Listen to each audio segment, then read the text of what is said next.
요한복음 4장 1절부터 9절에 있는 말씀 보겠습니다.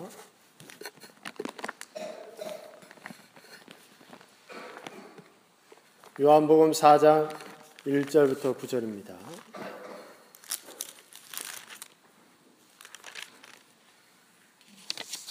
네, 봉독해드립니다. 요한복음 4장 1절부터 9절. 예수의 제자를 삼고 세례를 주는 것이 요한보다 많다 하는 말을 바리새인들이 들은 줄 주께서 아신지라. 예수께서 친히 세례를 주신 것이 아니요 제자들이 준 것이라. 유대를 떠나사 다시 갈릴리로 가실새 사마리아로 동행하여야 하겠는지라. 사마리아에 있는 수가라 하는 동네에 이르시니 야곱이 그 아들 요셉에게 준 땅이 가깝고 거기 또 야곱의 우물이 있더라. 예수께서 행로에 권하여 우물 곁에 그대로 앉으시니 때가 제6시쯤 되었더라. 사마리아 여자 하나가 물을 길러 왔음에 예수께서 물을 좀 달라 하시니 이는 제자들이 먹을 것을 사러 동네에 들어갔음이로라. 사마리아 여자가 가로되 당신은 유대인으로서 어찌하여 사마리아 여자 나에게 물을 달라 하나이까 하니 이는 유대인이 사마리아인과 상종치 아니함이로라. 아멘. 아멘.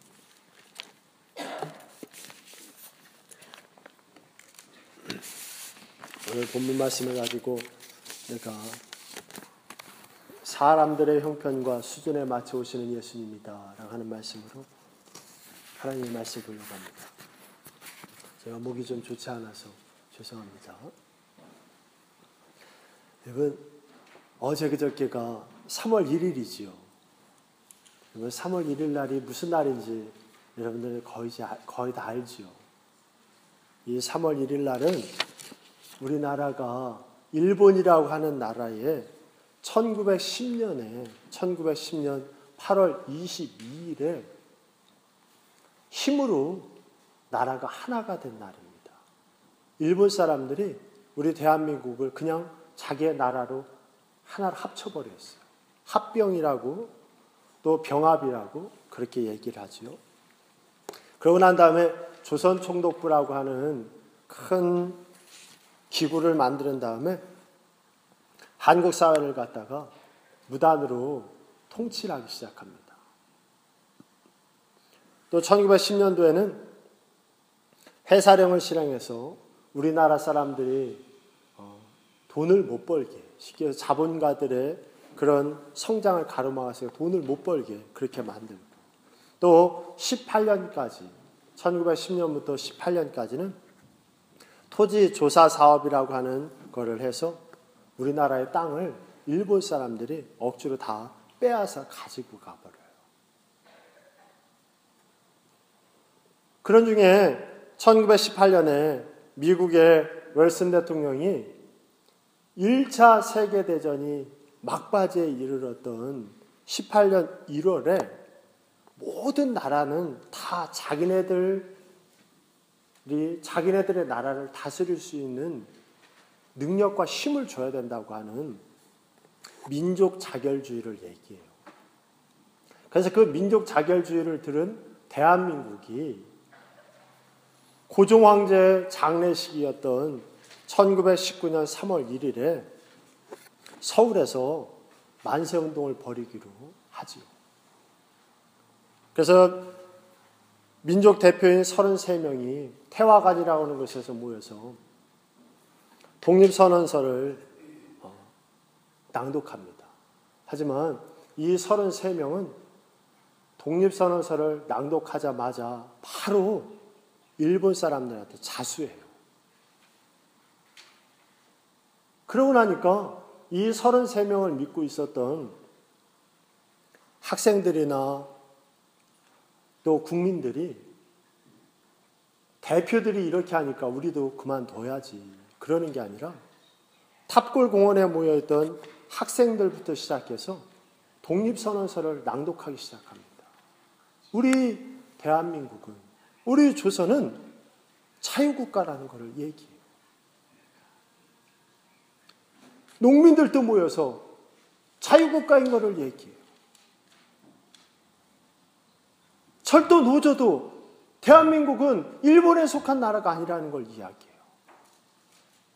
백정들도 대한민국은 일본에 속한 나라가 아니라는 것을 얘기해요. 이 일로 인해서 대한민국에 임시정부가 생기고 또 이 3.1운동은 1차 세계대전 이후에 처음으로 식민지 국가에서 처음으로 일어난 대규모 그런 민족운동입니다. 그래서 이 운동을 3.1운동을 시작으로 해서 인도나 중국 같은 데서 민족해방운동이 불붙듯 일어나죠.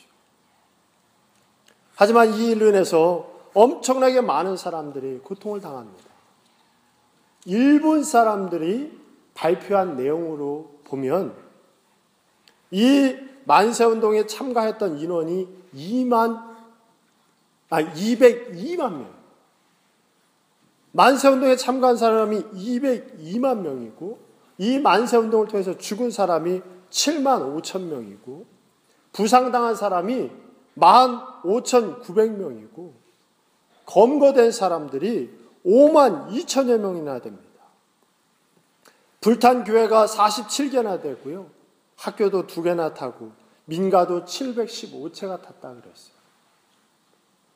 왜 이 많은 사람들이 그런 눈물과 그런 피와 그런 목숨을 빼앗기면서 만세운동을 했겠습니까? 대한민국이라고 하는 나라는 양반이든 백정이든 모든 사람들에게 필요한 곳이기 때문이죠. 대한민국이 없으면 그들이 살 수 없다라는 것을 그들이 알았기 때문이죠. 우리 조상들이 그 피땀으로 이룬 대한민국을 위해서 여러분들은 기도하셔야 됩니다. 요즘 대한민국의 국적을 포기하는 사람들이 많은 것 때문에 문제가 되고 있어요. 2010년 기준으로 볼 때 국민 1만 명 중에 국적 포기자 비율을 보면 일본이 880명이고요. 대만이 838명이고 홍콩이 186명인데 우리 대한민국의 남한, 우리가 얘기하는 대한민국이요. 한국이요. 한국에서는 22,865명이 국적을 포기했어요. 그리고 작년 2013년에는 2만 90명이 대한민국 국적을 스스로 포기했습니다. 하루 55명이 대한민국 국민이 되지 않겠다고 포기하는 거예요. 여러 가지 이유가 있겠지요. 하지만 여러분, 그들이 대한민국 국적을 포기했다고 해서 대한민국 사람이 안 되겠습니까? 여러분들이 이 캐나다에서 오래 살았지만 여러분들은 대한민국 사람이 아닌가요? 왜 그렇습니까? 우리들의 뿌리가 대한민국이니까 국적이 바뀌어도 대한민국이다 하는 것이 변화되지 않는 거예요. 마찬가지로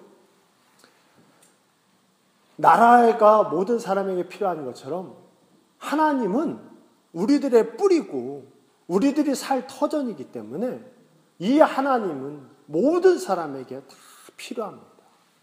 그리고 모든 사람에게 다 필요한 이 하나님은 모든 사람에게 다 찾아가 주셔요. 예수님을 보내주셨고 그리고 성령님을 우리에게 보내주셨어요. 오늘 본문 말씀에서도 요한복음 3장에 보면 유대의 지성인이고 가장 큰 고급 관리였고 종교인이었던 니고데모를 예수님이 만나줍니다. 그리고 예수님은 니고데모에게 거듭남에 대해서 얘기해 주지요. 그리고 이제 4장이 됐습니다. 예수님은 여전히 사람을 만납니다. 이 4장에도 곧바로 사람을 만나는데 이 4장에서 만난 사람은 니고데모하고는 많이 다른 사람이지요. 니고데모는 존경받는 유대인인데 이 4장에서 만난 사마리아 여인은 멸시받는 사마리아 사람. 종교적으로도 니고데모는 성경을 많이 알아야 되는 바리새인의 직분에 있던 사람인데 불구하고 바리새인 사람이지만 사마리아 여인은 종교적으로 많은 피해를 입은 채 지금 신앙생활도 하지 않는 그런 여인이에요. 니고데모는 사회적으로 영향력을 행사하는 관료지만 이 여인은 자신을 떳떳하게 드러낼 수도 없는 천한 사람이에요. 니고데모는 유대인의 남자로서 엄청난 특권을 누리는 남성이지만 이 여인은 아무런 혜택도 누릴 수 없는 여성의 신분이에요. 니고데모는 스스로 예수님을 찾아올 정도의 용기와 결단력이 있는 사람이었지만 이 사마리아 여인은 사람을 피해서 물을 길러야만 되는 자신이 없는 인생을 사는 그런 여인이었어요. 그런데 예수님은 이 두 사람을 다 만나주셔. 니고데모는 니고데모에게 맞는 방법과 대화를 찾으셔서 만나주셨고, 이 사마리아 여인에게는 사마리아 여인에 맞는 방법과 대화를 나눴어요. 니고데모에게는 밤에, 이 수가성 여인에게는 제자들조차도 없을 때 바로 이 여인과 단둘이 만나주지요. 그들의 마음에 상처가 나지 않도록, 그들의 부끄러운 것이 드러나지 않도록 예수님은 그 사람들을 만나줘요. 성경 속의 악녀들이라고 하는 책이 있습니다. 리즈 커티스 힉스라고 하는 사람이 썼는데, 이 사람이 쓴 이 성경 속의 악녀들이라고 하는 책에 보면, 성경에 보면 악녀라고 하는 꼬리표를 달고 다니는 하와 같은 여자들이 많이 있다라는 겁니다. 그 여자들의 공통점은 불순종과 관능과 거절과 탐욕과 분냄과 거짓말과 간음과 게으름과 잔인함과 이기심과 우상숭배와 악함, 이런 것들로 가득 찬 여자들을 얘기합니다. 그런데 사실은 그들의 모습을 조금 가까이 가서 보면 그렇게 대단한 걸로만 악한 여자가 되지 않았다는 거예요. 오히려 이 여인들을 악하다라고 얘기했던, 악인이라고 소리를 듣지 않던 다른 사람들이 오히려 그 여인들보다 더 악한 행동을 했던 것을 많이 보는데, 그들이 저지른 죄는 별거 아니라는 거예요. 그들이 저지른 죄라는 것은 친절하지 않은 말과 수군거림, 그리고 부탁을 거절하는 것, 고집 센 태도, 그리고 의도적으로 망각하는 것, 잃어버린다는 거지요. 못 본 척한다는 거지요. 이런 것들 때문에 그들이 하나님 앞에 마음을 닫고 그들이 악한 여자가 되게 만들었다는 겁니다. 그런데 여러분, 이 수가성 여인 앞에서는 예수님은 다른 모든 사람에게 했던 것처럼 친절하지 않은 말을 하지 않았어요. 다시 얘기해서 예수님은 모든 사람 앞에서 친절하셨어요. 그리고 예수님은 수군거리지 않았어요. 부탁을 거절하지도 않았어요. 그리고 의도적으로 못 본 척하거나 잃어버린 척하지도 않았어요. 오히려 이 리즈 커티스 힉스는 이 수가성 여인이 예수님의 말을 끊고 예수님한테 자기의 부끄러운 것이 드러나서 대화를 바꾸고 화제를 바꾸는 속에서도 예수님은 이 여인이 하나님을 만나고 구원받게 하기 위해서 예수님이 만난 모든 사람들 중에 가장 오랜 시간 동안 가장 많은 대화를 나누었다고 얘기해요. 정말로 여러분들이 오늘 본 말씀 요한복음 4장을 보세요. 얼마나 많이 예수님이 이 여인과 이야기를 했는지 우리는 알 수 있지요. 왜 그렇겠습니까? 이 여인이 못 알아들으니까, 못 알아들으면 더 많이 얘기해 주시는 거예요. 이 여인이 이해를 못하면 이해할 수 있도록 또 다른 이야기를 해주셔서 이 여인을 만나주신 거예요.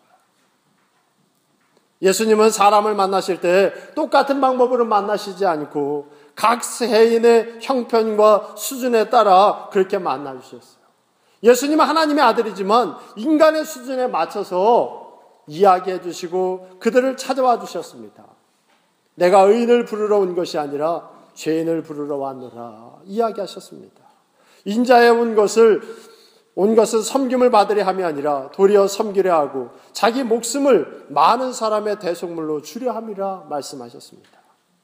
대부분의 사람들은 섬김을 받고 주위로부터 인정받기를 좋아합니다. 그러나 예수님은 섬김과 인정과 도움을 필요하는 사람들을 스스로 찾아다니면서 그들을 만나주셨어요.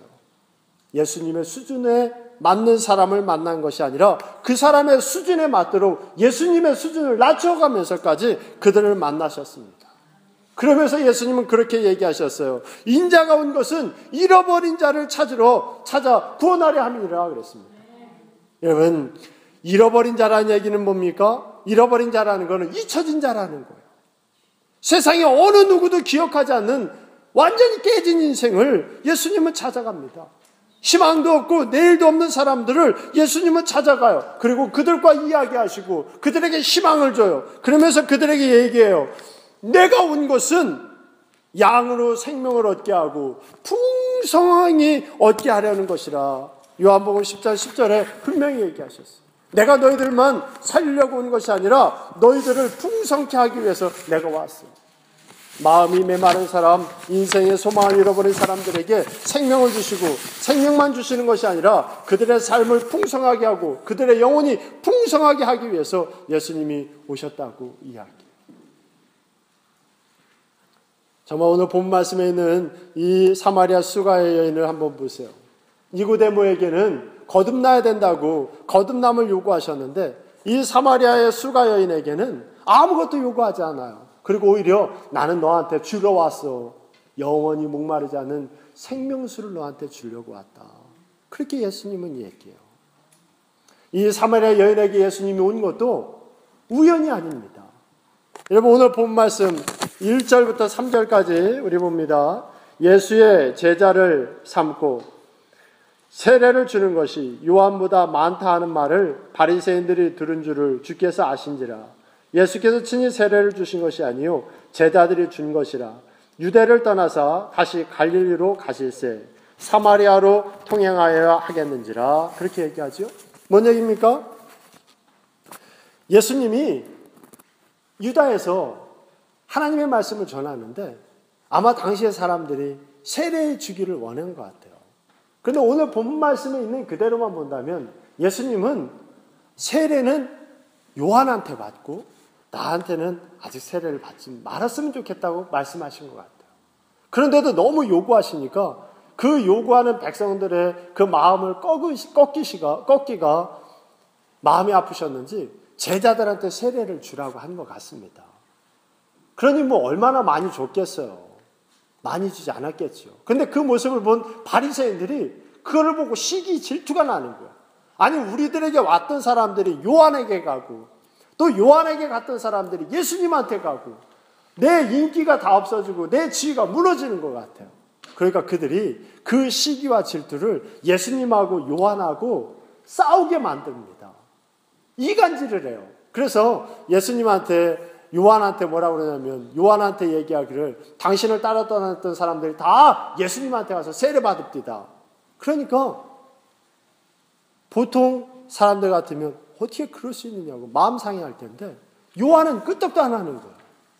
괜찮아요. 나는 망해야 되고 예수님은 흥해야 돼요. 그렇게 얘기해요. 그 이야기를 들은 예수님도 내가 내 제자들을 통해서 세례를 줬지만 이 세례 주는 것이 하나님의 일을 하는 주의 종의 마음을 아프게 한다면 이것도 하지 말자는 거예요. 그리고 그 예수님은 제자들을 데리고 자기를 따르는 수많은 사람들이 있는 그 유대를 내려놓고요. 갈릴리로 가는 거예요.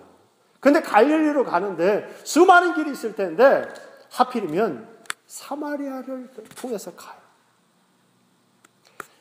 이 사마리아라고 하는 땅은 유대인들이 가기 싫어하는 땅입니다. 가기 싫어하는 땅이에요.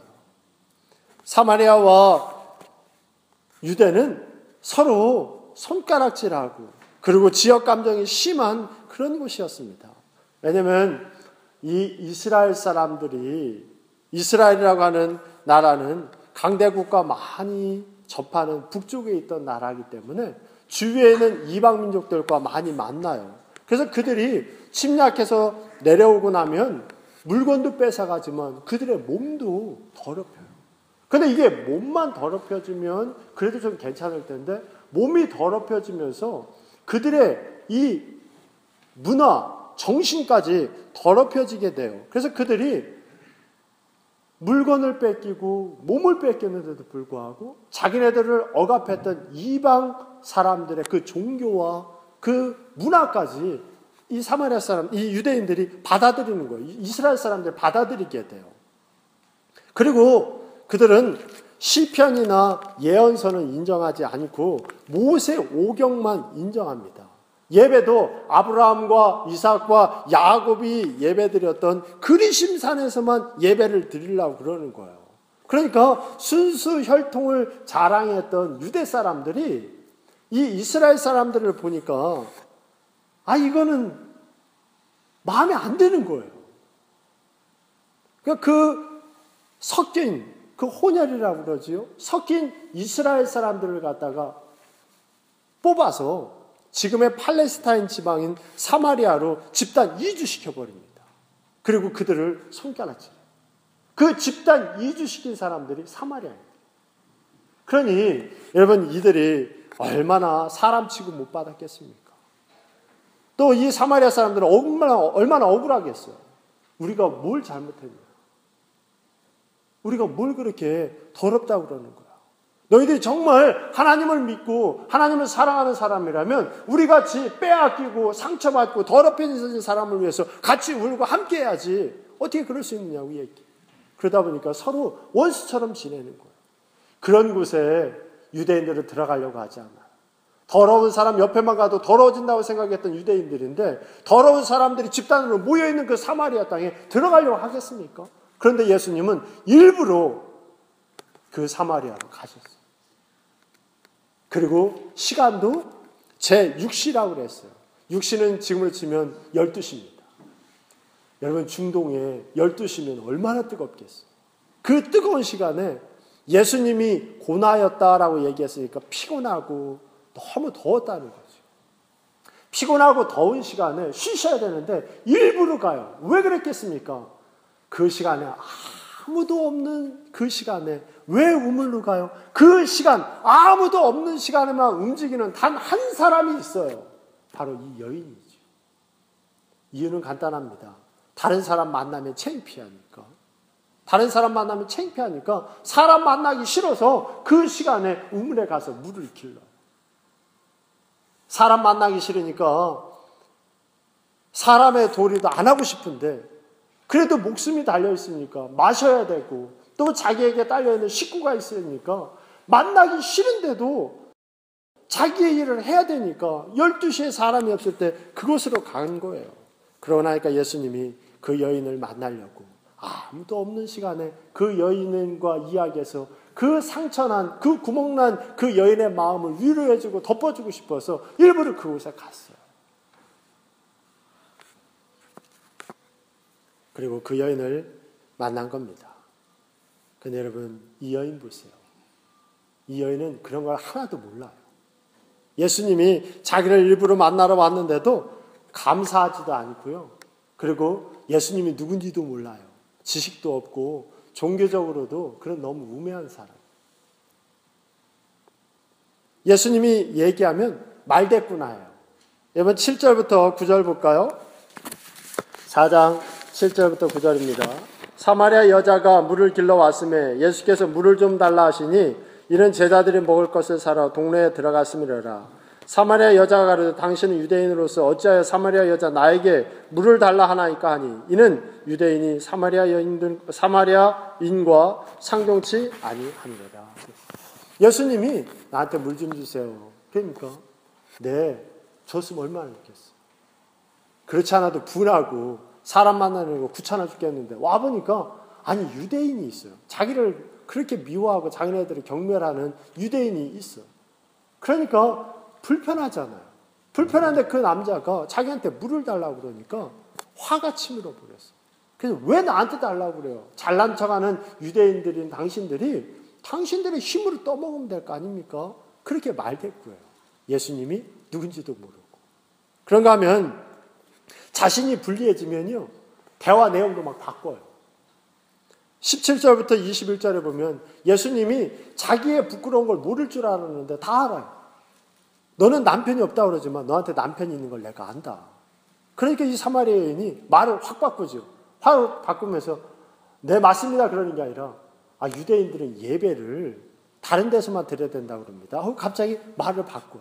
불리해지면 대화 내용도 바꾸는 그런 여자예요. 그런데 여러분, 이런 여자를 예수님이 찾아가서 그 여자의 아픈 곳을 치유했어요. 왜요? 예수님은 어떤 사람이든 상관없어요. 예수님을 만나 치유받을 수 있는 사람이라면, 예수님이 필요한 사람이라면 예수님은 그 사람을 찾아가서 그 사람을 통해 역사하시길 원하는 거예요.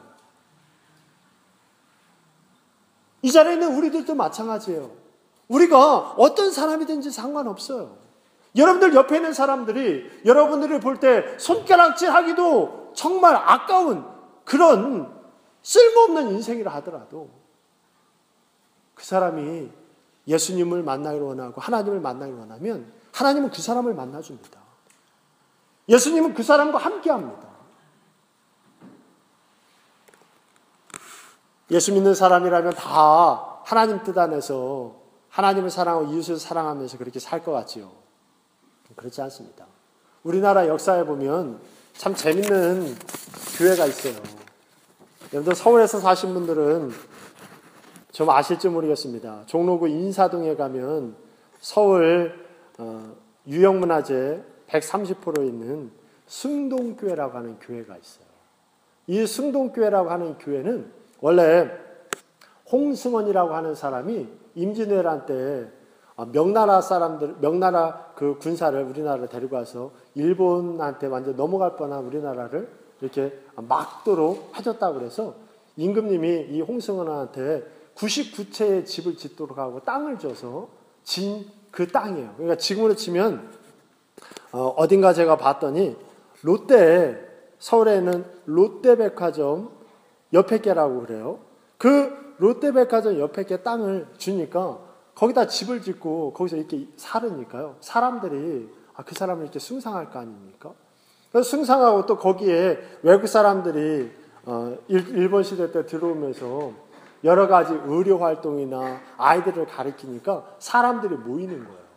그 사람들이 모인 중에서 여러 명들이 그냥 새로운 문물만 받아들이는 것이 아니라 하나님을 만나게 됐습니다. 그 하나님을 만난 그 사람들은 다 양반이죠, 당연히. 양반 집에서 모였으니까 양반들만 들어올 거 아닙니까? 그래서 하나님을 믿기 시작하는데 어느 날 갑자기 백정 하나가 들어와요. 백정, 박성춘이라고 하는 백정이 와서 나도 예수 믿을 겁니다. 그러고 예배 드리러 오는 거예요. 그러니 양반들이 얼마나 불편하겠어요. 그래서 너는 예배 드리러 오지 말아라. 그렇게 얘기해도 계속 예배 드리러 오니까 이 양반들이 당시 이 교회 목사님이었던 분한테 얘기를 해요. 이 목사님한테 가서 이제 얘기를 합니다. 목사님, 저 박성춘이라고 하는 저 사람이 우리들이랑 예배 안 드렸으면 좋겠습니다. 그랬더니 당시 목사님이었던 세미얼 포먼 무어라고 하는 이 목사님이 모든 사람은 평등한데 왜 백정이라고 예배를 못 드리게 합니까? 안 됩니다. 그냥 예배 드리게 하는 거예요. 그러니까요, 막 그 같이 예배 드리던 양반들이 막 불평하는 거예요. 불평하니까 이 불평함 속에서 제일 불편해진 사람은 목사님하고 이 박성춘 아니겠습니까? 이 박성춘이 다른 사람은 다 자기 편을 안 드는데 이 무어 목사님만 자기 편을 들으니까 목사님한테 자기가 미안하니까 어떻게 하면 목사님한테 좀 도움이 될까 생각하다가 전도를 해요. 근데 이게 얼마나 열심히 이 박성춘이가 전도를 했는지 수원까지 내려가고요. 전도를 하는데 자기가 백정이니까 아는 사람들도 순 백정이잖아요. 데리고 오는 사람마다 다 백정을 데리고 오는 거예요. 다 백정들만 데리고. 그러니까 이제 양반의 수는 적어지고 백정들과 평민들의 숫자는 많아졌어요.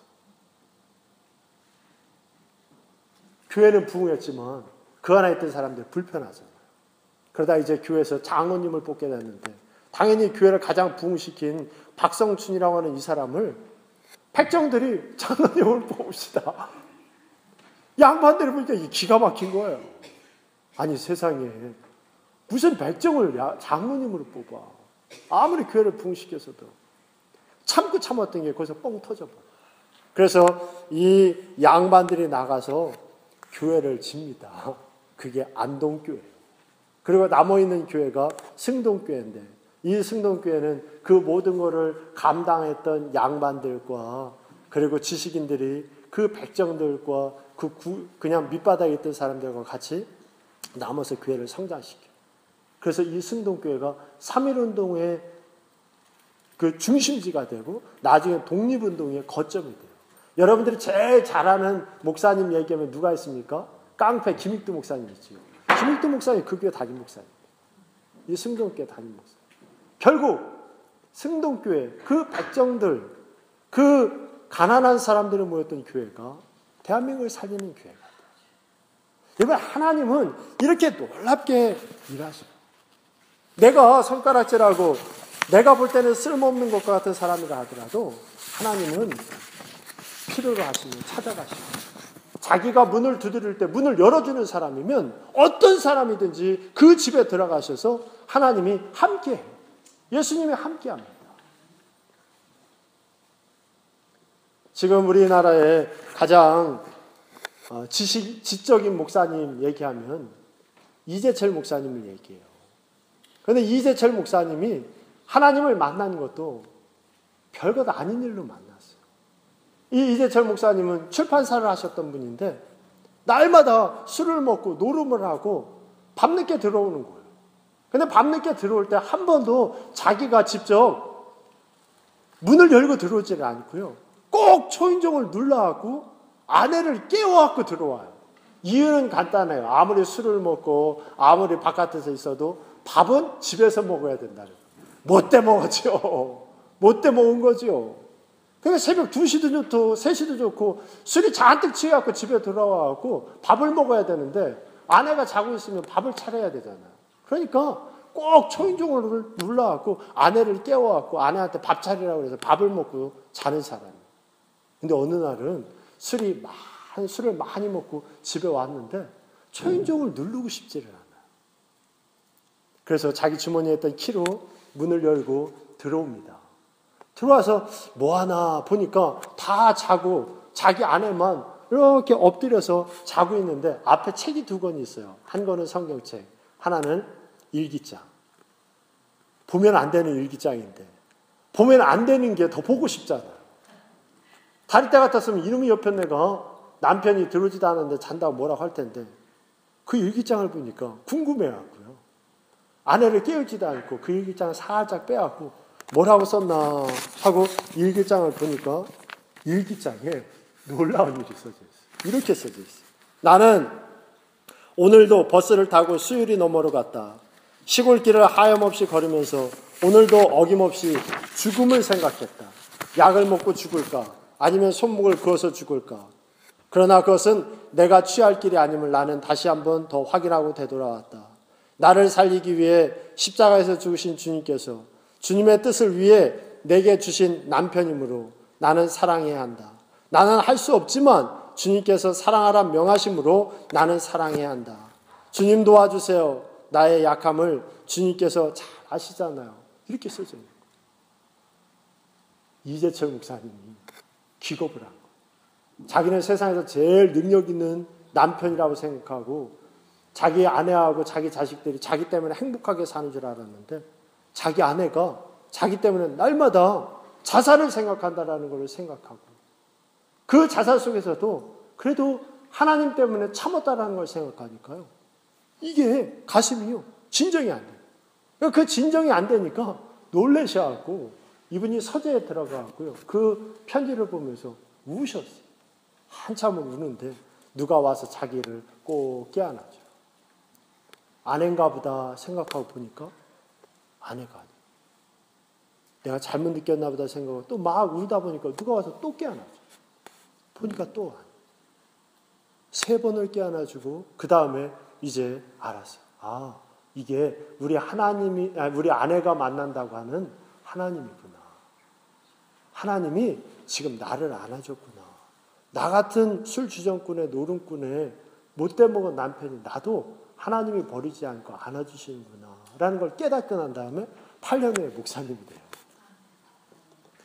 여러분, 저를 여기에 소개해 주신 박보영 목사님도 마찬가지예요. 39살에 의사의 생활을 다 그만두시고 이제는 남아있는 재산 가지고 내 마음대로 살다가 하나님께 죽어야지 생각하고 보니까요, 아버지가 가지고 있었던 인천에 있는 마가의 다락방이 있는 걸 알게 됐어요. 그 마가의 다락방 산을 팔아갖고 그 돈 가지고 마음껏 쓰고 죽어야지 생각하고 병든 몸으로 그것을 올라오는데 어떤 깡패 같은 여자분이 다리도 한쪽이 없으시거든요. 이 전도사님이 길 앞에 서 있다가 막 욕을 하더라는 거예요. 네가 박보영이지. 네가 박보영이지. 우리가 너를 위해서 얼마나 기도했는지 아냐. 너는 오늘 하나님 만날 거다. 너 하나님 만날 건데 하나님 만나면 하나님 종 될 거다. 박보영 목사님 제일 싫어하는 여자였다. 깡패 같고요. 말도 막 험하게 하는. 내가 무슨 하나님을 만나. 나는 하나님 없다는 걸 내가 아는데. 그런데 그날 12시에 하나님을 만날 거라고 그랬는데 밤 12시가 다가오니까 마음속에 호기심이 생기더래요. 나 같은 자도 진짜 하나님 만나줄까? 이 예배당 앞에서 하나님 만난다고 그랬는데 거기 한번 가서 앉아있으면 하나님 진짜 나를 만나줄까? 호기심이 생겼어요. 믿지도 않는 하나님, 없다고 생각했던 하나님을 팔아먹으려고 생각했던 그 기도원 그 바로 앞에 딱 여기에요. 여기에 와서 그냥 앉아있었답니다. 그냥 앉아있었는데 하나님을 만났어요. 여러분, 하나님은요, 여러분들이 만나고 싶어하는 마음을 가지면 하나님은 여러분들을 만나줘요. 그리고 하나님을 만나면 여러분들의 문제가 해결돼요. 그 사마리아 여인도 만나주셨다면 왜 여러분들을 만나주지 않겠습니까? 그 하나님을 만나시고 하나님 안에서 새로운 삶을 사는 여러분들 되세요. 볼지어다 내가 문 밖에 서서 두드리노니 누구든지 내 음성을 듣고 문을 열면 내가 그에게로 들어가서 그로 더불어 먹고 그는 나로 더불어 먹으리라. 아멘. 기도하겠습니다. 사랑과 은혜가 많으신 하나님 감사합니다. 세상 사람들도 포기한 여자입니다. 수시로 바뀌는 여자고 사람을 싫어하고 사람 만나는 것도 싫어합니다. 하지만 그의 마음속에 갈급함이 있고 그가 예수님을 만나고 사람을 만나고 싶어하는 중심을 보신 예수님께서는 그 여인을 만나 주셨고 그 여인에게 마르지 않는 샘물을 주셨습니다. 하나님, 우리들이 하나님을 만나고 싶습니다. 우리가 예수님을 만나고 싶습니다. 예수님이 아니면 살 수 없음을 압니다. 하나님은 우리를 만나 주시고 우리들을 위로해 주셔서 이 험한 세상에 하나님의 뜻대로 살 수 있는 자들 되게 하시고 이 악한 세상에 생명의 소리를 전하는 주님의 종들 될 수 있도록 역사하여 주시옵소서. 하나님을 모르는 자들이 하나님을 만날 수 있도록 온전한 길을 인도하는 주님의 종들 되게 하여 주시옵시고 세상 것 없다고 울고 세상 것 없다고 불평했던 내 자신을 온전히 보고 이제 하나님만 바라볼 수 있는 주님의 종들 될 수 있도록 역사하여 주시옵소서. 아버지께서 함께 해주시고 이들을 일일이 어루만져 주셔서 이들의 문제를 해결해 주실 것을 믿사옵고 예수 그리스도의 이름으로 감사하며 기도합니다. 아멘.